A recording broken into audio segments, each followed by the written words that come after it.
আমি কি দুইটা আমল শিখিয়ে দিব, যে দুইটা আমল আপনাকে জাহান্নাম থেকে বাঁচাবে? ছোট্ট ছোট্ট আমল, সকাল এবং সন্ধ্যায় 7 বার পড়তে হবে আল্লাহুম্মা আজিরনি মিনান নার, আল্লাহুম্মা আজিরনি মিনান নার, আল্লাহুম্মা আজিরনি মিনান নার। এভাবে 7 বার, সকালে 7 বার, সন্ধ্যায় 7 বার। তার মানে ফজর আর মাগরিবের নামাজ তো পড়তে হবে আগে, তাই না? আচ্ছা, আরেকটা আমল বলে দেব।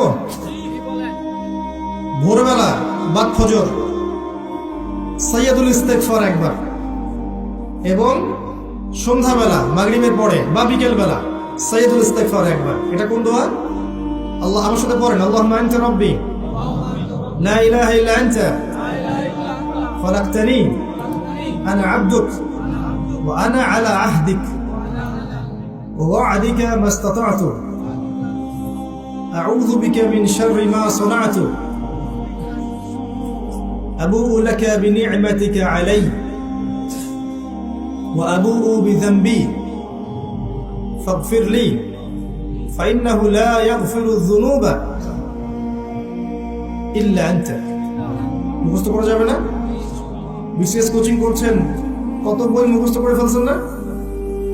অমুক কবির জন্মদিবস, অমুক উপন্যাসিকের মৃত্যুদিন, কার কোথায় জন্ম, তার জীবনী কি, কে কোন বই লিখেছেন, মুখস্থ করছেন না? হিসনুল মুসলিম বইটা মুখস্থ করে ফেলবেন। কি বই? হিসনুল মুসলিম।